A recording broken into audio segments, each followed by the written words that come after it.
So, welcome to another custom-tailored deep dive. We've got a really fascinating mission today. We really do. It's a dense one. Yeah, you sent over this incredibly rapid-fire intelligence digest from early 2026, basically covering the front lines of AI.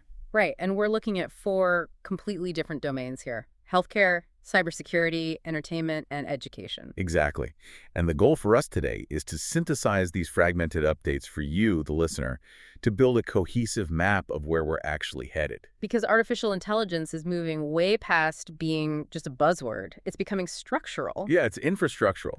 And we're going to decode how these algorithms are quietly reshaping the actual pillars of your daily life. No jargon, just the reality of what's happening. I think the best place to start to really see this infrastructural shift is with our physical well-being. Okay, let's unpack this. Because usually when you go to the doctor for a diagnosis, you have this expectation of like mechanical precision. Right, like a broken bone. Exactly. You fall off a bike, your arm swells up, they take an x-ray, and the doctor points to the jagged white line and says, there's the break.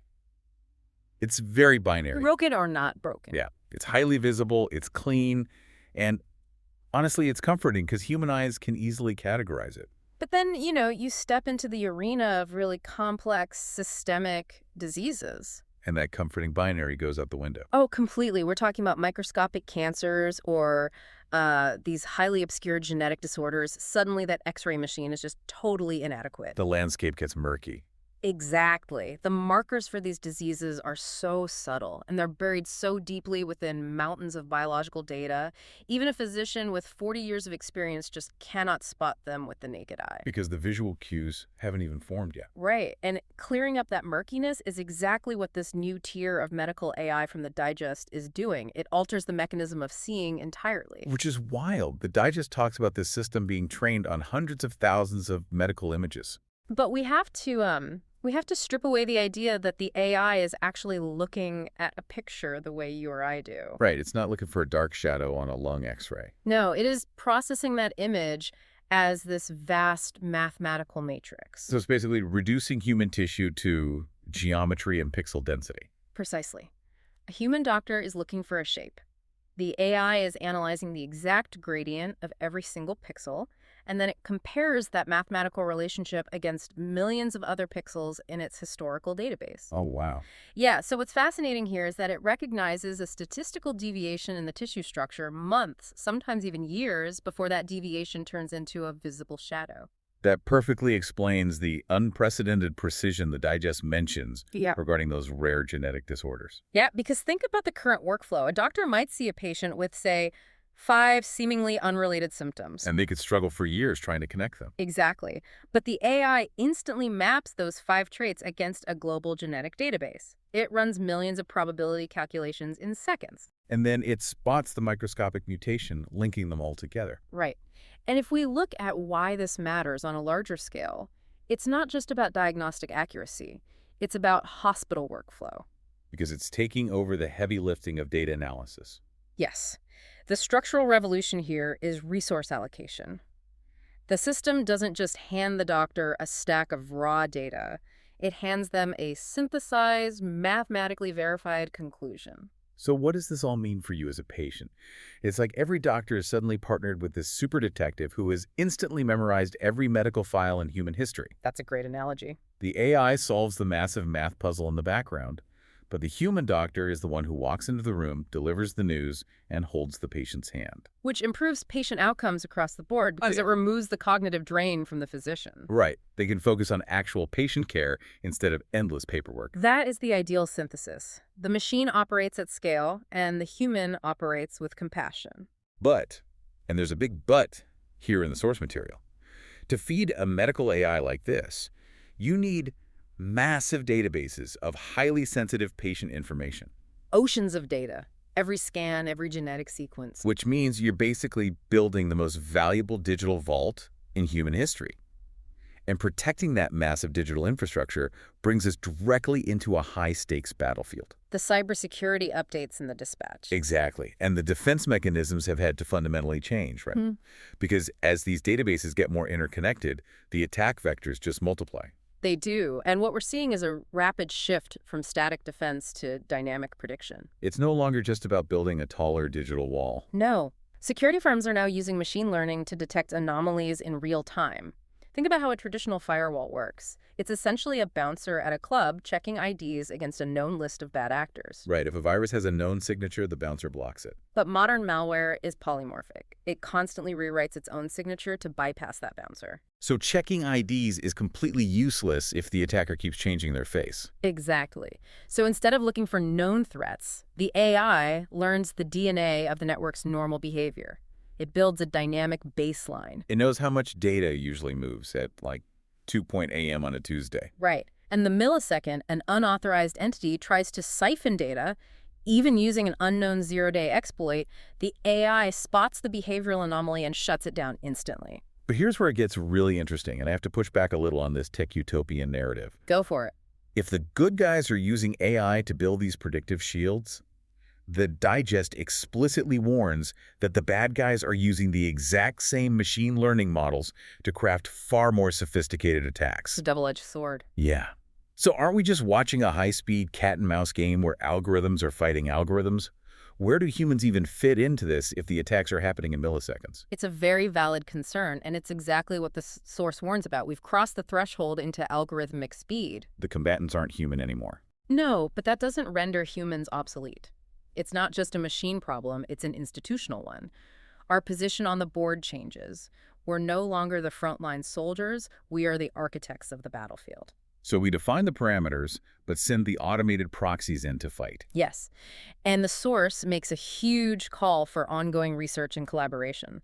Governments, tech companies, and cybersecurity professionals have to actively share threat intelligence to stay ahead of the curve. Because if the humans aren't in the war room together sharing the blueprints, the purely technological shield just shatters. Exactly. It requires a unified human strategy to govern the AI. Okay, so cybersecurity and healthcare are both highly logical, very data-driven fields. But what happens when we unleash this exact same predictive technology on the messy, deeply subjective world of human emotion? You get the current state of Hollywood. Yes. Let's talk about the entertainment industry, because these updates are a wild pivot. We're looking at a reality where AI-generated scripts, digital actors, and new algorithmic story ideas are really gaining traction in studios. The capabilities are expanding so fast. Now, to be clear, the source notes we aren't quite at a movie entirely written, directed, and acted by AI from scratch. But recent advancements are bringing us closer to that reality. They really are. The tools used to construct a narrative are actively being handed over to machine learning models. And mechanics-wise, this is a question for you and the listener to chew on. It feels like giving a paintbrush to a calculator. Can a machine truly generate a compelling story idea if it's never actually lived a human life? It's a great question. If we connect this to the bigger picture, you have to remember how generative AI functions. It's not drawing from emotional experience. Right, it doesn't know what heartbreak actually feels like. No, it maps narrative arcs into mathematical vector spaces. It's basically playing the world's most complex game of predictive text. So it analyzes a billion human stories and knows statistically that if betrayal happens in Act 1, revenge should probably happen in Act 3. Exactly. And this tension is central to the source text. You have genuine excitement from the industry about new creative possibilities. Like democratizing filmmaking. An indie director with no budget can suddenly generate a photorealistic crowd of 10,000 people. Right. The barrier to entry drops, but that excitement clashes directly with profound ethical concerns regarding the future role of human artists. Because those digital crowd scenes replace real background actors who need to pay rent. Exactly. And the algorithmic ideation tools threaten junior writers. It's a total reshaping of the creative process, and it's causing severe anxiety about human livelihood. It's a massive debate about the value of human imperfection in art versus algorithmic efficiency. The transition is underway, and the industry is scrambling to adapt its labor models. Okay, if we synthesize the journey so far, it is intense. AI is diagnosing our bodies, it's fighting our digital wars, and now it's even writing our movies. It's a dramatic shift. So if the world is shifting this dramatically, how do we possibly prepare the next generation to navigate it? We have to look at how we learn. Which brings us to the final domain in the digest, the profound impact of AI on the classroom. And the dispatches show a complete move away from the one-size-fits-all model. We are looking at personalized learning paths. Customized to a student's individual strengths and weaknesses. Right, making education more engaging and accessible. But wait a second. I have to play devil's advocate here. Go ahead. If students are using virtual tutors and AI tools are doing the grading and classroom management for the teachers, aren't we just automating school entirely? It sounds like it, doesn't it? Yeah. Are we removing the human element from learning? That sounds like the Hollywood job anxiety all over again. This raises an important question, but if you point back to the source text, it actually resolves that fear. Just like in healthcare, AI in education is not a replacement model. Okay, so it's not replacing the teacher. No. Think about a teacher with 30 kids. They physically can't optimize the lesson for 30 different brains at once. So the advanced kids get bored and the struggling kids get left behind. Right. But an AI platform tracks every keystroke, every hesitation. If a student fails an algebra problem, it finds the exact broken substep and generates a targeted micro-lesson just for them. Wow. So the AI handles the tedious administrative work, like the real-time grading and the cognitive mapping. Which liberates the teacher from spending 4 hours a night grading multiple choice tests. Exactly. The ultimate goal is actually to give teachers more time for meaningful interactive instruction. Oh, I see. The AI flags the 3 kids who are genuinely stuck, and the human teacher actually has the mental bandwidth to pull them aside for human-to-human mentorship. You've got it. The AI provides the diagnostic map, but the teacher provides the motivation and empathy. That is such an incredible through line to keep in mind for you, the listener, because in every single field we've discussed today, the pattern is the exact same. It really is. AI takes on the processing and the paperwork, ideally leaving the human professionals more time to do what only humans can do. It handles the scale so we can handle the connection. Let's briefly recap the massive ground we've covered in this deep dive. We started with doctors using AI to spot rare genetics, improving patient outcomes. Then we looked at algorithmic cyber defense, where humans are the strategists behind dynamic predictive shields. We tackled the digital actors and AI scripts in Hollywood, reshaping the creative process. And finally, personalized learning paths in education, freeing up teachers from administrative burnout. AI is just a transformative force across all domains. And for you listening, whether you are prepping for a medical appointment, securing your digital accounts, watching a film, or learning a new skill, you are actively participating in this massive technological shift. It's inescapable, but understanding the mechanics helps you navigate it. Absolutely.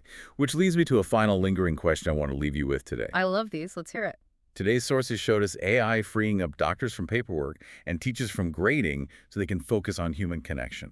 If artificial intelligence eventually takes over the mechanical, tedious parts of every single industry, are we about to enter a new era where the most valuable professional skill you can possess is simply your capacity for human empathy? That completely flips what society has valued for the last century. Doesn't it? It's something to really explore on your own. Thank you so much for joining us for this conversation today. Keep staying curious, keep questioning the world around you, and we'll see you on the next deep dive.